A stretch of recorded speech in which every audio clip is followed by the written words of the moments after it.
Evidence based liver fry, அதுவும் ஒரே ஒரு இன்கிரீடியன்ட் வச்சு எப்படி பண்றதுன்னு பார்க்கலாமா?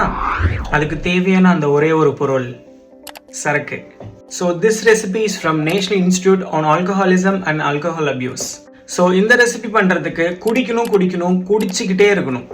அப்படி குடிச்சுக்கிட்டே இருந்தீங்கன்னா ஃபர்ஸ்ட் ஸ்டேஜ் ஃபேட்டி லிவர், அதாவது உங்களோட லிவர்ல கொழுப்பு சேர ஆரம்பிக்கும். அண்ட் இதுக்கு மேலேயுமே நீங்க குடிச்சுக்கிட்டே இருந்தீங்கன்னா செகண்ட் ஸ்டேஜ், அதாவது லிவர் ஹெப்படைட்டிஸ். இதுல என்ன ஆகும்னா உங்களோட லிவர்ல இன்ஃப்ளமேஷன் ஆகும் அண்ட் உங்களோட லிவர் செல்ஸ் எல்லாம் கொஞ்சம் கொஞ்சமா டேமேஜ் ஆகும்.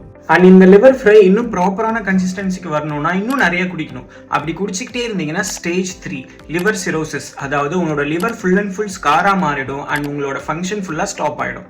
இதுக்கு மேலேயும் உங்களோட லிவரை ஃப்ரை பண்ணணும்னு நினைச்சாலும் உங்களால முடியாது. ஏன்னா உங்களுக்கு போட்டோவை வச்சு மாலையை போட்டு சுபம்னு முடிச்சிருவாங்க. அப்படி மாலை போடக்கூடாதுன்னா அதுக்கு ஒரே ஒரு வழி மட்டும்தான் இருக்கு, don't drink alcohol. Liver fry ரொம்ப ரொம்ப பிடிச்ச ஃப்ரெண்டுக்கு இதை ஃபார்வர்ட் பண்ணிட்டு நெக்ஸ்ட் வீடியோல லங் ஃப்ரை எப்படி பண்ணலாம்னு சொல்ல போறேன். அதுக்கு மறக்காம ஃபாலோ பண்ணிருங்க.